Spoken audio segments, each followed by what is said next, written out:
வணக்கம். சிறகடிக்க ஆசை சீரியலில் இனி என்ன நடக்க போகுது அப்படின்னு தான் பார்க்க போகிறோம். இங்கே விஜயாவும் சிந்தாமணியும் போட்ட திட்டத்தை தவிடு பொடியாகிட்டு மீனா தனக்கு கொடுத்த டாஸ்கில் சூப்பராக டெக்கரேஷன் வேலையெல்லாம் முடிச்சிடுறாங்க. இதனால் ரொம்பவே ஏமாந்து போயிடுறாங்க சிந்தாமணி.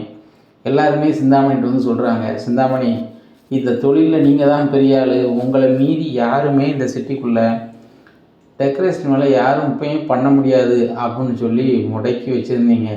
இப்போ பாருங்கள், புதுசாக மீனாங்கிறவங்க ரொம்பவே நல்லாவே பண்ணுறாங்க. நாங்கள் கூட எங்களுக்கு வர வேலையை நம்ம அவங்கள்ட்ட தான் கொடுக்க போகிறோம். உங்களை எதிர்த்து பண்ணோன்னா அவங்களால தான் பண்ண முடியும். நீங்கள் அவங்கள ஒன்றுமே செய்ய முடியாது. எங்களை தான் வந்து வேலை செய்ய விடாமல் எங்களை வந்து ஒன்றுத்துக்காகவும் ஆக்கிட்டீங்க.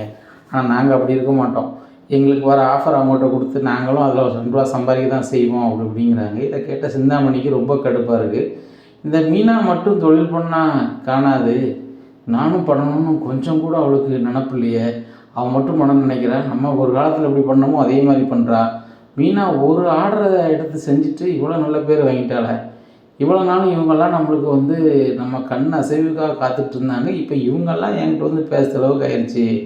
இந்த தொழிலில் யாரையும் நிலச்சி இருக்கக்கூடாதுன்னு நினைப்பேனே. இந்த விஜயா பார்த்த பரவாயில்ல அப்படி ஆயிடுச்சு, நான் விஜயாவை நம்பிட்டேனே அப்படின்னு சொல்லி ரொம்பவே கடுப்பில் இருக்காங்க. அப்போ விஜயா கால் பண்ணி பேசுகிறாங்க, என்ன சிந்தாமணியம்மா எப்படி இருக்கீங்க அப்படிங்கிறாங்க. நீங்கள்லாம் பேசாதாங்க மேடம் அப்படிங்கிறாங்க. என்ன எப்படி சொல்கிறீங்க, மாஸ்டர்னு தானே கூப்பிடுவீங்க, இப்போ மேடம்னு சொல்கிறீங்க அப்படிங்கிறாங்க. ஆமாம் மேடம், உங்களை மாஸ்டர்னு நான் கூப்பிட மாட்டேன், நம்ம உங்களுக்கு நடனம் படிக்க நான் வரமாட்டேன் அப்படிங்கிறாங்க. என்ன எப்படி சொல்கிறீங்க அப்படிங்கிறாங்க. ஆமாம், உங்கள் மருமக உங்களை மதிக்கக்கூடாது வைக்கக்கூடாதுன்னு சொல்லி தான் அந்த வேலையை எடுத்து செய்யுது. நீங்கள் அப்படி இருந்தும் நீங்கள் வந்து அவங்கள வேலைக்கு அனுப்பியிருக்கீங்க அப்படிங்கிறாங்க. சிந்தாமணி, நீ தப்பாக புரிஞ்சுக்கிட்டீங்க. நான் மீனாவை வீட்டை விட்டு வெளியே அனுப்பலை. என் கடைக்குட்டி மருமவோ ஒரு பணக்கார பைத்தியம் இருக்கா, அந்த பைத்தியம் ஒரு டச்சு ஃபோனை வாங்கி கொடுத்துருக்கு. அந்த ஃபோனை வச்சு இப்படி பண்ணு அப்படி பண்ணுன்னு சொல்லி அது பண்ணியிருக்கா. அந்த வேலையை அப்படி தான் முடித்து நல்ல பேர் வாங்கியிருக்கா அப்படிங்கிறாங்க. சரி விஜயம்மா, அந்த ஃபோனை நீங்கள் எப்படியாவது காணாமல் பண்ணிடுங்க, அவளையும் வெளியே விடாத அளவுக்கு பண்ணுங்க அப்படிங்கிறாங்க. சரி நான் பண்ணுறேன் அப்படிங்கிறாங்க. உங்கள் அக்கௌண்ட்டில் நான் இப்போ ஒரு 50,000 போட்டு விடுதேன் அப்படிங்கிறாங்க. 50,000 போட்டு விடுதீங்களா அப்படிங்கிறாங்க. ஆமாம், ஒரு 50,000 போட்டு விடுதேன். அந்த மீனா செல்லு நொறுங்கியிருக்கணும். அது போக நீங்கள் வந்து என்ன செஞ்சுருக்கக்கூடாது, அவளை வேலைக்கு வெளியே அனுப்பிடக்கூடாது அப்படிங்கிறாங்க. உடனே விஜயா ரொம்பவே சத்தம் போடுறாங்க. நீ என்ன நினச்சிட்ருக்க, நீ என்னை வந்து ஊர் உலகத்தில் என்னெல்லாம் சொல்லி வச்சுருக்க அப்படிங்கிறாங்க. அத்தை, நான் என்ன சொல்லி வச்சுருக்கேன் அப்படிங்கிறாங்க. இல்லை நீ எல்லார்ட்டையும் என்னை ரொம்பவே குறைவாக சொல்லி வச்சுருக்க, சரி வராது, இன்னும் நீ போகக்கூடாது வைக்கக்கூடாது அப்படிங்கும்போது அண்ணாமலை கேட்குறாங்க, யார் உன்ட்ட சொன்னா அப்படிங்கிறாங்க. வேறு யார், அந்த சிந்தாமணி நிறைய பேர் சொன்னாங்க அப்படிங்கும்போது முத்து சிரிக்கிறாரு. எப்பா, மீனா வந்து தொழிலில் பெருசாக எடுத்து செய்யறதுனால அந்த சிந்தாமணி சுத்தமாக பிடிக்கல. சிந்தாமணி நிறைய பேரை தொழில் செய்ய விடாமல் முடக்கி வச்சுருந்துருக்காங்க. மீனா வந்த உடனே மீனாவை ரொம்பவே வாழ்த்துறாங்க. எங்களுக்கு வர வேலைகள் எல்லாமே உங்களுக்கு தான் தருவோம் மீனா அப்படின்னு சொல்லிட்டு போகிறாங்க. அதை பொறுத்துக்கிட முடியாமல் தான் அம்மாட்ட போய் சொல்லியிருக்காங்க அப்படிங்கிறாங்க. அது மட்டும் இல்லை, அவள் சிந்தாமணி என்னோடய ஸ்டூடெண்ட்டு, என் ஸ்டூடெண்ட்டுக்கு எதிராக நீங்கள் தொழில் போனால் நான் சம்மதிக்க முடியாது அப்படிங்கிறாங்க. எப்பா பாருங்கள், இந்த வயசில் அவங்க வந்து அம்மாவுக்கு வந்து நடனம் படிக்கிறதுக்கு வராங்க அம்மாக்கிட்ட அப்படிங்கிறாங்க. இதை கேட்டால் அண்ணாமலை சொல்கிறாங்க, முதல்ல நம்ம வீட்டில் இருக்க ஆளுக்கு சப்போர்ட் பண்ண பாரு அப்படிங்கிறாங்க. ஏங்க, நான் வீட்டில் உள்ள ஆளுக்கு யாரும் சப்போர்ட் பண்ணல அப்படிங்கிறாங்க. மீனா வந்து வீட்டில் தான் இருக்கா, மீனாவும் இந்த வீட்டில் ஒரு ஆள் தான், என்ன மீனாவை தான் நீ சப்போர்ட் பண்ணணுமோ தவிர்த்து எங்கே இருந்து இருக்கிறவங்களுக்காக நீ பேசிகிட்டு இருக்காத அப்படிங்கிறாங்க. ஏங்க, சிந்தாமணி தாங்க சப்போர்ட் பண்ணுவேன் அப்படின்னு சொல்லிட்டு போயிடுறாங்க. உடனே மீனா ஒரு மாதிரி கட்டில் போய் உட்காந்துருக்காங்க. அப்போ பின்னாடி முத்து போகிறாரு. மீனா, யார் தடுத்தாலும் சரி தான், நடக்க தான் நடக்கும். ஏன்னா யார் கொடுப்பதையும் யாரும் நினைக்க முடியாது. கடவுள் கொடுப்பது யாராவது தடுக்க முடியுமா? இல்லை கடவுள் தடுப்பதை யாராவது கொடுத்துருவாங்களா?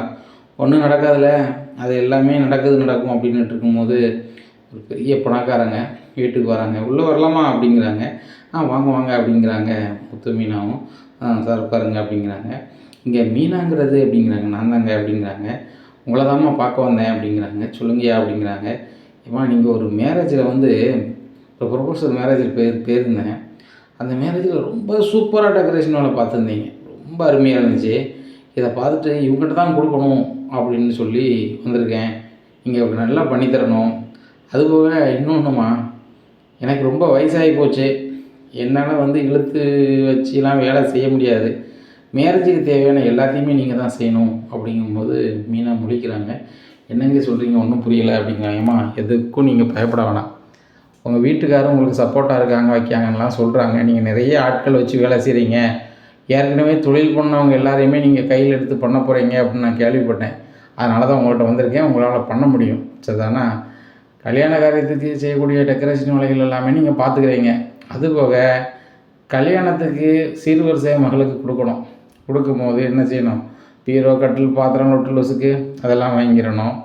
அப்புறம் வந்துட்டு அங்கே வேடிக்கைகள்லாம் நீங்கள் தான் ரெடி பண்ணணும். அப்புறம் வந்து கலை நிகழ்ச்சிகளுக்கு எல்லாத்துக்கும் ஏற்பாடு பண்ணிடணும். எல்லாத்துக்குமே சேர்த்து எவ்வளோன்னு சொல்லிட்டிங்கன்னா பில் தந்துடுவேன். உங்களுக்கு அட்வான்ஸாக வேணும்னாலும் வாங்கிக்கோங்க. பணம் எப்போனாலும் வாங்கிக்கலாம் சரிங்களா? அது ஒன்றும் பிரச்சனை இல்லை. எனக்கு நீங்கள் பண்ணி தரணும். டோட்டலாகவே நீங்கள் வந்து கான்ட்ராக்டாக எடுத்து செய்யணும் அப்படின்ட்டு இருக்கும்போது முத்து சிரிக்கிறாரு. சார் ரொம்ப சூப்பர் சார், இவ்வளோ பெரிய வேலை தான் என் வீட்டமாக வரும்னு என் வீட்டமாக நினச்சிருக்க மாட்டாங்க, நான் நினச்சதில்லை அப்படிங்கிறாங்க. என்ன சொல்கிறாங்க, நான் நினச்சேன் சார் முத்து மீனாவும் ரொம்ப நேர்மையானவங்க, அவங்க நேர்மைக்கு கண்டிப்பாக ஒரு நாள் நல்ல ஒரு அபிமானம் கிடைக்கும்னு நினச்சேன், இன்னைக்கு கிடச்சிருக்கு அப்படிங்கிறாங்க.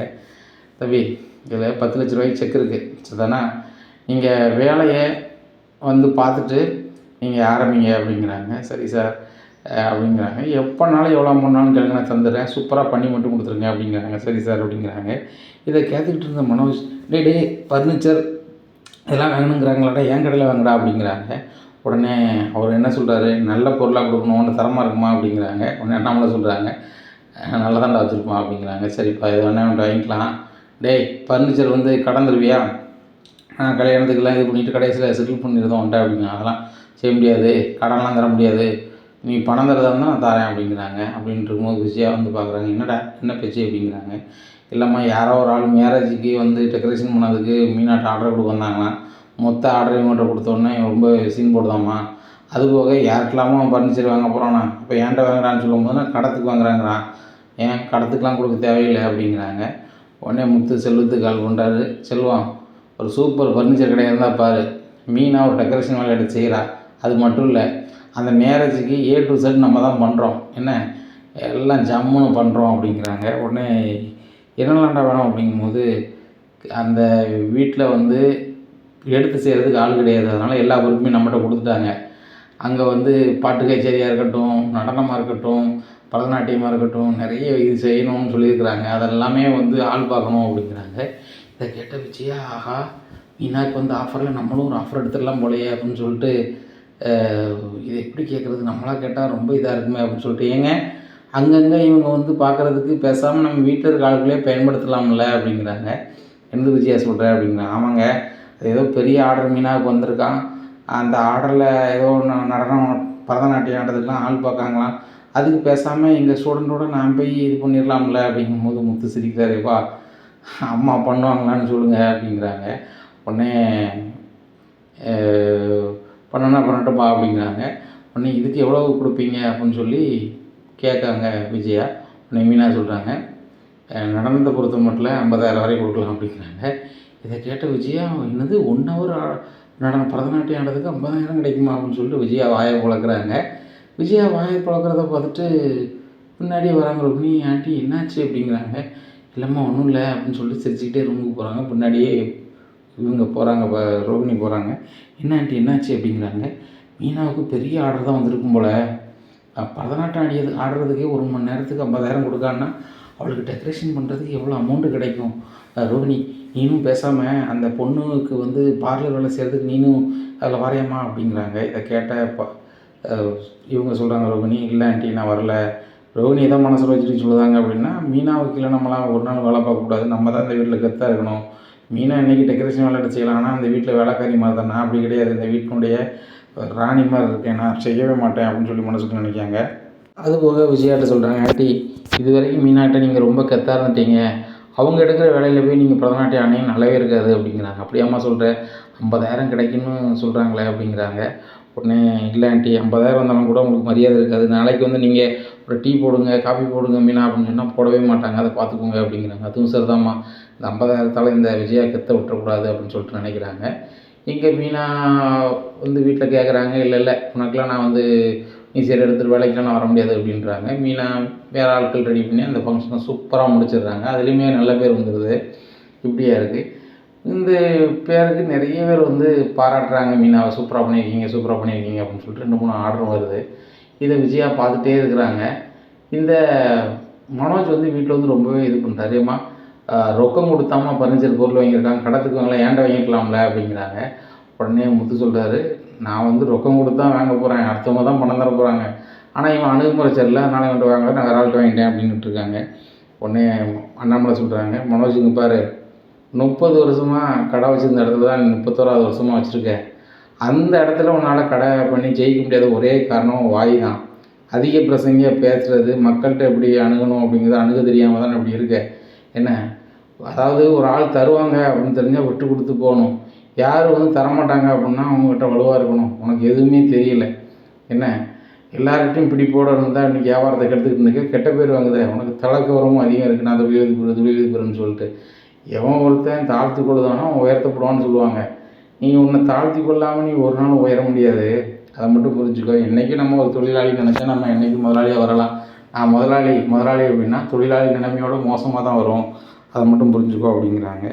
இங்கே மனோஜுக்கு சரியான கடுப்பாக இருக்குது. வியாபாரம் போயிடுச்சு, இந்த முத்துட்டுலாம் நம்ம வியாபாரம் எடுக்கிற அளவுக்கு ஆயிடுச்சு அப்படின்னு சொல்லி ரொம்ப கடுப்பில் இருக்கார் மனோஜ்.